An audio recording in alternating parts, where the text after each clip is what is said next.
qu'elle est toute petite, elle se considère prise au piège et pense que ses étranges pouvoirs sont les effets d'un sortilège. Mais lorsqu'elle retire ses gants dans les montagnes de la Norvège, elle bâtit des châteaux de glace et construit des bonhommes de neige. Sur le trône de l'animation, depuis quelques années, elle siège et elle fait chanter les gamins de la maternelle au collège. Mais savez-vous vraiment tout sur la souveraine des arpèges? Mesdames et messieurs, pour vous en assurer, voici 5 anecdotes étonnantes sur la Reine des Neiges. Numéro 1, le film a mis 70 ans à voir le jour. On est à la fin de l'année 1937, le mois de décembre approche et avec lui un événement sans précédent.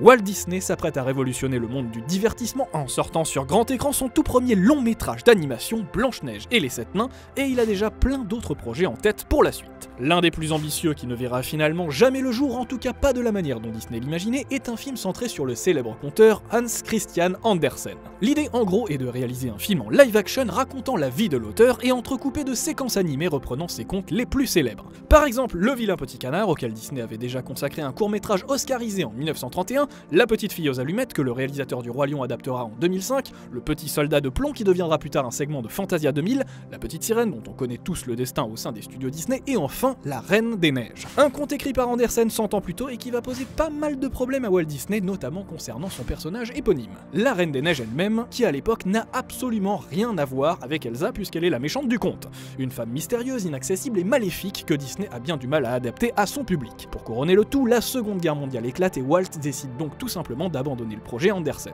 Et puisqu'on parle du conte original, on va en profiter pour préciser ceci, le film d'animation que l'on connaît aujourd'hui n'en a quasiment conservé que le titre. Bon, et quelques thématiques par-ci par-là, mais c'est tout. Oui, parce que la Reine des Neiges d'Andersen, disons que pour faire court, c'est l'histoire de deux enfants, Kay et Gerda, un frère et une sœur qui tombent sur un miroir magique ensorcelé par le diable. Kay, le frère, reçoit dans l'œil une poussière de ce miroir, ce qui pervertit sa vision du monde et durcit son cœur. Lorsque la Reine des Neiges, une souveraine ténébreuse et malfaisante, finit par l'emmener dans son château et par le transformer en glace, sa sœur décide de partir à sa recherche. Après de nombreuses aventures, elle finit par le retrouver et pendant que la Reine des Neiges est partie aux champignons, par le ramener à la vie grâce à ses larmes. Bon, ok, ça d'accord, ça fait carrément penser à la fin du film, mais bon, sinon le reste, ça n'a rien à voir.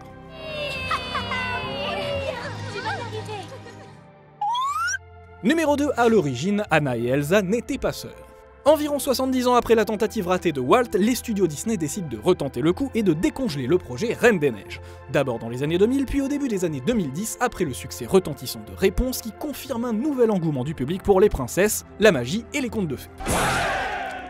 Mais là encore, la tâche est loin d'être aisée. Bah oui, honnêtement, si Walt Disney lui-même a galéré, on se doute bien que le défi est de taille. Le problème majeur est toujours le même, on ne sait pas quoi faire avec le personnage titre du conte, la fameuse Reine des Neiges, qui est censée être la méchante, mais en même temps porter le film sur ses épaules. Du coup, le scénario du long métrage subit de très nombreuses modifications et le résultat final n'a presque rien en commun avec ce qui avait été envisagé au début. Bon, ceci dit, chez Disney, on a l'habitude de boucher les choses et l'histoire d'un film se dessine toujours peu à peu en même temps que les personnages. Mais là, quand même, le revirement est catégorique.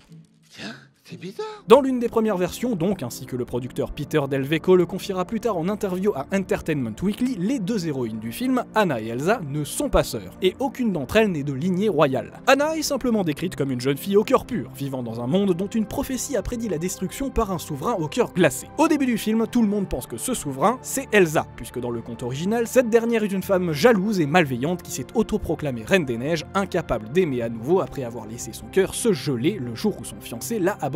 Son look d'ailleurs n'a absolument rien à voir avec celui que nous connaissons, comme on peut le voir sur ses différents concept arts, partiellement inspiré de l'actrice Bette Midler et de la chanteuse Amy Winehouse, et signé par l'actrice Claire Keane, fille du légendaire Glen Keane qui a notamment donné vie à la Bête, à Aladdin ou encore à Ariel. Bref, dans cette version, Elsa assume son rôle de méchante jusqu'au dernier moment et va même jusqu'à déchaîner une armée de monstres des neiges sur le royaume d'Arendelle à la fin du film.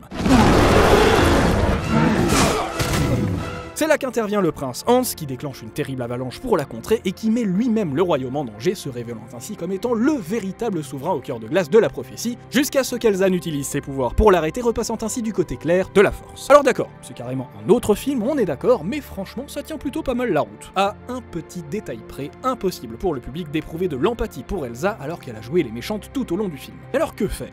Les scénaristes et les réalisateurs ont beau se creuser la tête, l'énigme est totale.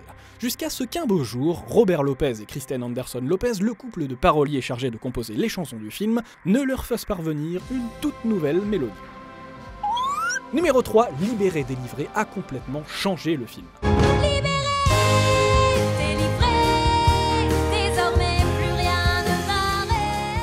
Aujourd'hui, vous la connaissez tous par cœur, normal, puisqu'à la fin de l'année 2013, elle résonnait littéralement partout. Dans les rayons des magasins, à la radio, à la télé, à l'arrière de la voiture quand vos enfants partaient pour l'école, dans la salle de bain quand ils se lavaient les dents, autour de la table quand ils prenaient leur petit-déj et bien sûr dans votre tête, en boucle, pendant des heures.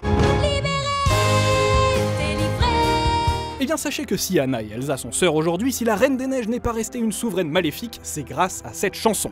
Comme on vous le disait à l'époque où le film était encore en pleine gestation, Kristen Anderson Lopez et Bobby Lopez, célèbre couple de paroliers qui avaient déjà signé les comédies musicales Avenue Q et The Book of Mormon, étaient chargés de mettre l'histoire de la Reine des Neiges en musique. Alors que dans le script, Elsa est toujours une méchante femme esselée dans son palais de glace à la tête d'une armée de bonhommes de neige, les deux musiciens travaillent sur la séquence où elle laisse éclater ses pouvoirs. D'abord décidés à s'inspirer de l'artiste Sarah Bareilles pour une chanson qu'ils intitulent Cool With Me, ils finissent par choisir une autre direction.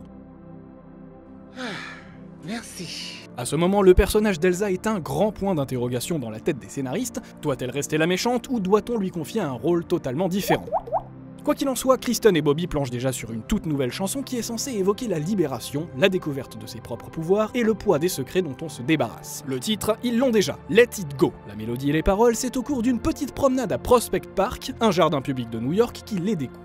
Alors qu'ils marchent côte à côte parlant de la chanson, Kristen monte tout à coup sur une table de pique-nique au sommet d'une colline et se met à chanter comme Elsa construisant son palais de glace. 24 heures plus tard, après avoir fait de leurs voisins les tout premiers êtres humains à se retrouver piégés avec Let It Go dans la tête, les deux musiciens présentent leur nouveau tube aux équipes de Disney. Ainsi que Jennifer Lee, réalisatrice de La Reine des Neiges, le confiera plus tard au New York Times. À la minute où j'ai entendu cette chanson, j'ai su que je devais réécrire tout le film.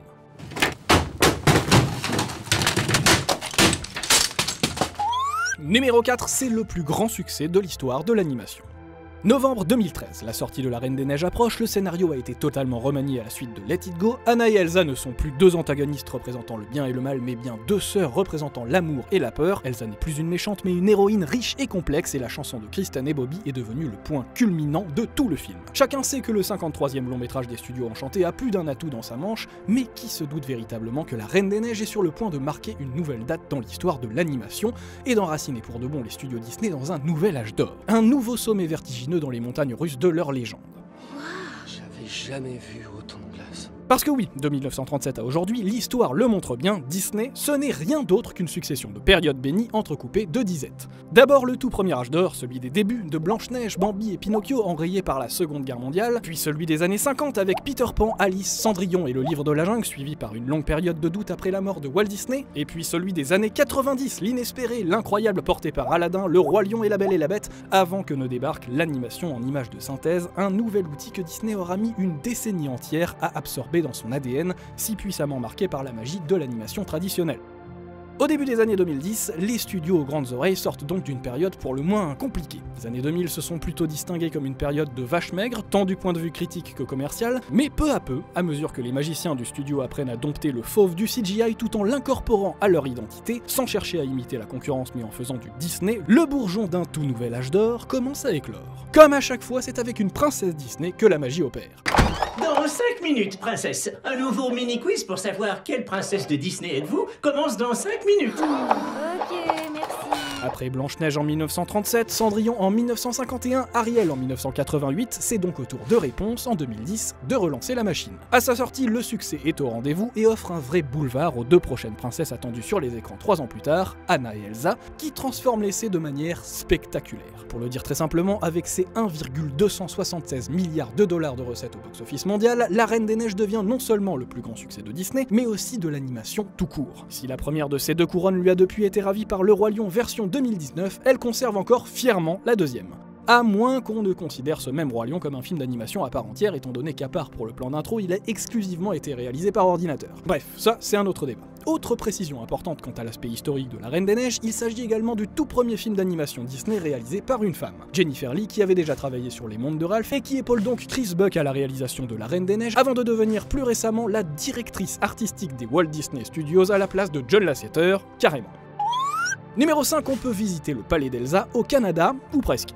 Comme le veut la tradition au studio Disney, avant de créer un nouvel univers sur grand écran, on part visiter ce qui s'en rapproche le plus dans la vraie vie. La savane africaine pour les artistes du Roi Lion, les îles du Pacifique pour ceux de Vaiana, les rues de Paris pour ceux du Bossu de Notre-Dame, et donc les fjords de Norvège pour la Reine des Neiges. C'est en effet en Europe du Nord que les animateurs sont allés puiser l'architecture des bâtiments d'Arendelle. Dans le cadre de leurs recherches, ils sont également allés marcher en jupe dans les régions enneigées du Wyoming pour observer comment réagiraient les vêtements d'Anna dans la poudreuse, avant de partir visiter un hôtel de glace à Québec pour les aider à élaborer le légendaire château d'Elsa. Et bien sûr, comme cela avait été fait à l'époque de Bambi et à celle du Roi Lion, un véritable renne a été accueilli à Burbank au sein des studios, histoire de créer un Sven en bonne et due forme. Voilà, on vous a tout dit. Ah non, pardon, on a juste oublié de vous préciser que chaque flocon du film est unique puisqu'ils ont tous été générés par un programme élaboré spécialement pour le film, que 50 animateurs avaient travaillé ensemble pour donner vie à la scène de Libéré-Délivré, que Réponse et Flynn pouvaient être aperçus parmi les invités lors du couronnement d'Elsa, et que le personnage de Hans avait été nommé ainsi en référence à Hans Christian Andersen.